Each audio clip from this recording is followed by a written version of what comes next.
L'objectif de la présentation que j'ai faite aujourd'hui, c'était de faire le point sur les semis, les estimations de semis au niveau mondial pour la prochaine campagne. Nous sommes dans un contexte de prix élevés, donc ça c'est dû en fait à une contraction des bilans mondiaux, quels que soient les céréales et les oléagineux.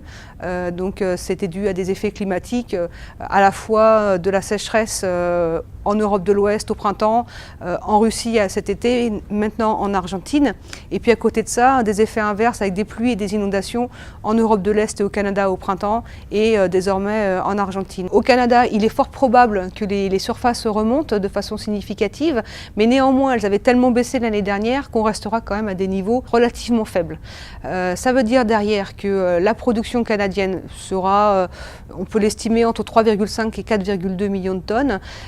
C'est un niveau de production, on va dire, peut-être correct, mais ceci dit, le problème c'est que par rapport à l'année dernière, les stocks de fin de campagne sont beaucoup moins importants et que le disponible exportable du Canada risque d'être limité. Aux États-Unis, la problématique est la même, avec une grosse différence par rapport au Canada, c'est que les États-Unis ont des stocks de report qui sont conséquents. Ça veut dire que quel que soit le rendement, si on prend un scénario pessimiste avec le rendement le plus faible des 5 dernières années, un rendement intermédiaire avec la moyenne et un rendement optimiste avec le rendement maxi des 5 dernières années, normalement les États-Unis pourront avoir un disponible suffisant pour répondre à leurs demandes d'exportation. En France, pareil qu'aux États-Unis et pareil qu'au Canada, la prime entre le blé dur et le blé tendre de printemps était pas suffisante au moment des semis dans les zones non traditionnelles. C'est-à-dire que quand on regarde sur les moyennes sur les dernières années, on était plutôt aux alentours de 40-50 € la tonne de différence entre les deux produits.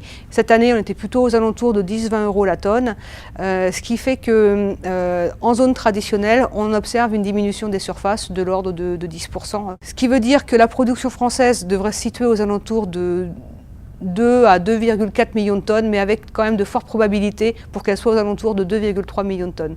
Et là encore, comme les États-Unis, ça veut dire que la France sera sûrement en mesure de pouvoir répondre à la fois à sa demande intérieure, à la fois à la demande européenne et à la demande vers les pays tiers. Maintenant, si on quitte les pays exportateurs et qu'on regarde ce qui se passe au niveau des pays importateurs, on voit qu'en Italie, pour la troisième ou quatrième année consécutive, les surfaces diminuent.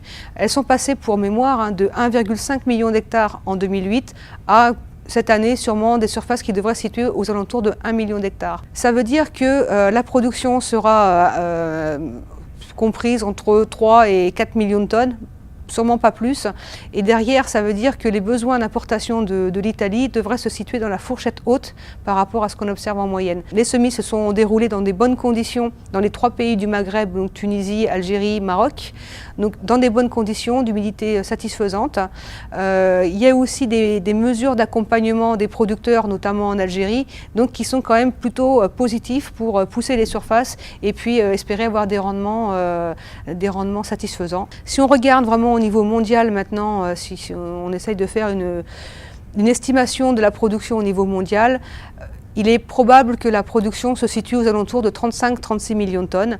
Et ces 35 ou 36 millions de tonnes, c'est quand même inférieur à la moyenne quinquennale. On aura des disponibilités en baisse dans la partie Amérique du Nord. Par contre, à côté de ça, la France pourra répondre, elle, à la demande étrangère et locale. Ça veut dire que ça va être une année à suivre de très près. C'est une année effectivement plutôt à risque. Et on peut quand même, dans ce cas, souligner quand même la force de la France par rapport aux autres pays, c'est que même si on a une variabilité de nos rendements, elle a quand même rien à voir avec ce qui se passe au niveau mondial. Et c'est vrai que dans des années qui sont un peu compliquées comme celle-là, la France peut d'ores et déjà dire qu'elle sera présente sur les marchés l'année prochaine pour répondre à la demande.